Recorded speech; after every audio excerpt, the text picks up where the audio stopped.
Hey, this is Rebecca Dirks for PremierGuitar.com. We are here in Chicago at the Anthrax show talking with Scott Ian about his guitars, gear, all of that. You want to start by telling us about the guitars you're using every night? Sure. It's pretty easy. I have my own signature model with Jackson guitars, so most of the show is based around those. This is my main one. It's really heavy. Here, I'll move over this way. It's heavy. I have to say this is as heavy as a Les Paul, which is weird for a Strat shape, but it's solid maple, so it's pretty thick. But anyway, yeah, it's my T1000 soloist. This specific one has my son's name in the inlay, Revel Young. But yeah, this 2-hum Floyd. This is a kill switch, which I don't really use all that often, but it's there to have fun just in case. But yeah, I mean, this is my main. I use this probably most of the show. What pickups are in it? Seymour Duncan JB in the bridge, and I don't even know what's in the neck, truthfully. It's a Duncan, but I don't even know what they threw in there. Do you know? Is it a 50? I have no idea. No idea what's in the neck. I don't use it. Yeah. I could actually say during the whole set I don't use the neck pickup once. So I could just take it out and have a hole there, or put a sock in it like Malcolm Young used to do. So yeah, that's my main. Sounds really good. And so is that a custom one that was made for you with the inlay, or is it mostly stock as to what your signature is? The actual inlay that usually comes on my signature is these lightning bolts, which they named high voltage because I was inspired by Angus to do the lightning bolt inlay. So normally they come with these. That's a custom one with my son's name on it. Yeah, just this another one of my SIG models. But this one you just did away with the neck pickup in this one. Yeah, you know, most of the time I only use a 1-hum, but excuse me, I'm really hungover. Jackson, they wanted to offer it in a 1-hum and a 2-hum version, and it turns out for some crazy reason the 2-hums tend to sound better than the 1-hums, which never used to be the case. You would think with less cutting and more wood that the 1-hum would always sound better, but for the 2-hums they've been making me actually sound better than the 1-hums for some reason. But anyway, yeah, this has got one of these Anthrax logo things on this one, and I think this might actually become available next year as a mid-price. Yeah, I use that one only for maybe one song. This one is... Is it the same song every night? Yeah, I pretty much have it down. I started using this one for what? In My World? Yep. The flag? Yeah, like In My World and Be All End All, the last song of the set. So I've been using this one for the last 2 songs of the set. This one, Among the Living, which is, this is actually the mid-price. This one is, Jackson did a deal with Guitar Center, and they did 250 of these limited edition for like $699, and I'm playing. This is an exact one. I actually bought this at Guitar Center in Philadelphia because the prototype one I have is at home, and I felt like I should be playing this on tour and helping to promote it. And I haven't even changed the pickup. This is just some weird Duncan designed, like kind of really cheap version of a Duncan, and I didn't even take it out and change it. I plugged it into my rig and it sounded awesome. So I didn't put a JB or one of my pickups in it, and I'm playing it totally stock, just as I bought it from the store, literally. So always a good testament to a signature model when you can do that. Yeah, especially at the price of this guitar. I was kind of worried that it was going to sound like crap. Like my prototype sounds good, but maybe the production ones would suck. And this is proof that they don't suck. Awesome. So yeah, the flag one will probably be the mid-price next year after this one's done. But anyway, yeah, I can't say enough. The fact that you could get a guitar for that price and it actually plays as well as all my expensive handmade ones. Maybe I shouldn't be saying that. This one's super custom. I only use this one for the song In the End. And it was painted by these 2 artists, Nub and Mike Learn. They're like both custom instrument painters, as well as I think they both worked on that one of those motorcycle chopper shows, the one with the dad and the son who always get in fights. Anyway, they do super custom artwork, and they did this for me, the song In the End is basically a tribute to our friends Daryl and Ronnie, and so they made this guitar for me, and I've been playing it every night on that song. This won't be available as a mid-price. That's awesome. That's great looking though. The story behind this is, this was a guitar I had back in like 1980, 81. It's a Fernandez, which I kind of lost track of at some point in the 80s. And then cut to last year on tour, I see this guitar on eBay. Someone's selling it, but with a neck, and the headstock was completely broken, and there was no pickup, no Floyd, just holes in it. And I was like, where the hell? Well, who has that, and why don't I have it? It's my guitar. So I contacted the guy. Turns out he's a guy I know. Was it Gear Geeks? Yeah, Gear Geeks, I think, down in Huntington Beach. I had bought some stuff off him before in the past. So we ended up meeting. I traded him. I'm trading him one of these Among the Living guitars for it, actually, as soon as I can get my hands on one. And got it back.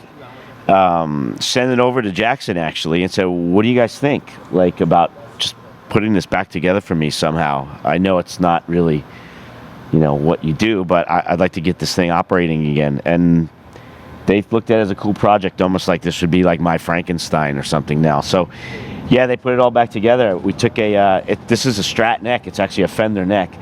And I had them do the EVH profile on the neck because I love the way those EVH guitars feel. Did the EVH profile on the neck, and they threw it all back together for me. And so, yeah, it's kind of like this weird Frankenstein now. Fernandez body, Fender neck, brand new Floyd on it, new JB. But it sounds really good, and I play it every night for Death Rider, and I guess it's fitting because I would have recorded that song on Fistful of Metal with this guitar, I think. So it's kind of all cool. of the stickers and everything was Stuff you I had put done on back in the 80s. Yeah. So what's the whole duct tape fabric stuff going on the back? We used to wear, like, back in like 82, 83, 84.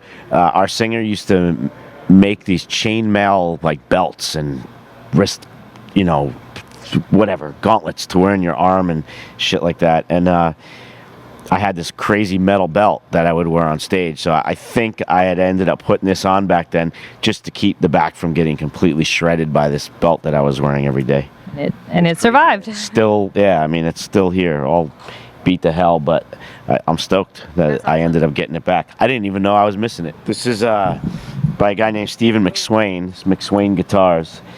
He built this for me for this thing they're trying to put together, like some type of reality show, I think, about this guy and his custom guitar shop.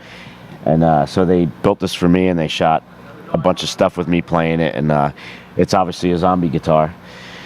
I can't get. I wish I could give you all the details, but I know, like, this piece of pine is actually from. I can't remember the name of the cemetery. It's the actual cemetery where they filmed Night of the Living Dead outside of Pittsburgh. So they went as far as to, like, actually take this pine from the church that's there at the cemetery. They buried the piece of wood in the cemetery for a month, like, just to give it like that zombie kind of. And Get the mojo in there. yeah, exactly. Yeah, he did all kinds of stuff. I mean, I think these are actual coffin nails from a coffin from that time period at the cemetery that they used for the fret markers. This piece of rib cage was actually ripped off a zombie from Walking Dead. Greg Nicotero, who does all the effects for Walking Dead, they went to Greg's shop and he pulled it off like a zombie and gave it to him and said, "Here, stick that on a guitar." So they did. So it's got all kinds of zombie goodness. One of my favorite parts about it is the hole through the headstock, just the way it's kind of eaten away. Like, you can't even see it really, but I just love the detail of that. So yeah, my zombie guitar, which I've been using on and off on the song Fight Until You Can't, which is about killing zombies, so I guess it's kind of fitting. That's awesome. So I guess I've killed my share using this. So are these all tuned the same, or do you use any different tunings? The In the End guitar with Daryl and Ronnie on it is a drop C sharp, and then everything else half step. And then I use the flag as a backup for that on In the End or what other song? Devil You Know, which is also in that tuning. But once those songs are done, everything then just goes up to normal E flat tuning. And what kind of strings are you using? Diodario, and it's like a custom set. Yeah, 59, 48, 32, 20, 14, 11. So pretty heavy, obviously, on the bottom end. They're kind of like bridge cables. They tear my hands up pretty good. But I'm getting used to them. And what are you using for picks? Also Diodario. Here's some of my custom ones that they've been making for me. It's just got the little Anthrax Thraxogram logo thing and my signature on the other side. And then there's these Dharma picks with the kind of the Anthrax Dharma logo from Lost and my signature. Those are pretty heavy too. Yeah, they're like equal to like a .88, I think. It looks like you kind of scratch them up for grip there. Or? Yeah, that's a trick I learned from Dimebag ages ago. He would scratch his picks like that, so then I started doing it. It just felt really good. UR4s? UR40. Yep, 2 of those. I got a Monster power conditioner thing. What else? Using some Sure antenna distribution system. Couldn't tell you what that does. It's just a multi-selector for, different guitars, switching guitars. My pedal tray. So what are you using the pedals for? Or do you use any of these more than others? Different sounds for, this is in all the time, the CAE boost. I run with my channel 2 on my amps. So the channel 2 on my amps is more like a Marshall JCM 800 kind of tone. This just gives it that little extra push that I need to get the edge and the chunk and the gain I need out of it. So this, in my main rhythm tone all night, this boost side stays on all the time. The chorus and delay get turned on for the Among the Living intro. Antisocial has kind of a clean intro, which the chorus is on. The phaser gets turned on, I think maybe one time on my guitar harmony part and in the end, I think. And then actually those 2 noise gates are actually out of the loop at this point. I'm only running the 1 noise gate in the front, I believe. So yeah, pretty simple. My gig is mostly just straight rhythm all night. So just a couple of little patches for certain effects. It's a Randall signature amp that I built together with them and Dave Friedman out in LA at Rack Systems, and we basically it's their modular series, which they don't even, strangely enough, they've discontinued. They don't do it anymore, so you can't even get this anymore. But those are the modules that pop out in each channel, and so basically designed 3 modules, 3-channel amp, channel 1 being my clean channel, which is I called it Malcolm because it's basically an AC/DC tone-ish. I could get super, super clean, but I would use channel 1 if I was going for a more straight-up rock sound. Channel 2 I called 1987 because I basically modeled that one off of my 80s JCM 800s and my tone that I was running back then, which you could get certainly a great heavy rock tone all the way up into metal if you're running a boost with it. And then channel 3 I called the Nuts because that's more of a modern gain channel and it's got all the gain you'll ever need, and sometimes I'll kick over to that. Sometimes just for a feedback or something if I need a little more gain at the end of something. So as far as the effects go, are you controlling them on the floor or is he controlling them back It's a here? combination, actually. Anders has the ground control back here. You can see he has things labeled, and he's controlling all the punches as far as like the intro to Antisocial, which is clean. So obviously I go out, I start that, it's clean, and then on the cue he just kicks it back over to the rhythm sound. Or same thing, I do my intro to Among the Living, he kicks it in on the cue, to go to the heavy tone. And then obviously up front I'm running my wah for the solo when Got the Time. I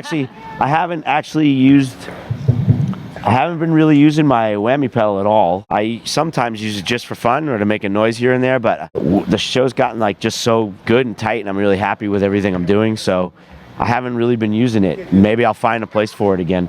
And then there's a tuner out there which I don't think I've used yet on the tour. I don't even know really why I have one out there, but He does that all back here. yeah, it's all done back there. I don't go out of tune. It's one of the reasons also why I use such heavy gauge strings is I could beat the shit out of them and they're not going to go. I mean, you could ask Anders. I hand them a guitar back here. It's generally, they're in tune. Yeah, I don't go out of tune. I mean, I'd have to be literally like grabbing them and going like this with the guitar or something. With, you know, when you're using a 59 on the bottom, you're not going to go out of tune. The AE-wah, yes. What do you like about that one? It just sounds great. I've tried so many, you know, Dunlop over the years has sent me so many different wahs, and so many over the years. You know, I have an old Crybaby at home that sounds really good. I don't like bringing it on tour anymore. And I guess maybe that's just that CAE wah, when that first came out and they sent me one, it just sounded as good as any old wah I've ever had. Like, it just sounds great. It's got a huge amount of throw. It really, like, you know, I feel like it really digs in when you step on that thing. You really dig in with it, and the tone of it is great. And it's got a boost as well, which kicks in, so it's nice for the solo. I just have that boost turned on, and but it's all about the tone. It's just based on it. It just sounds great. All right, well, thank you so much for taking some time to show us around, even hungover. No worries. We appreciate it. Awesome. Thank you. This is Rebecca Dirks for PremierGuitar.com.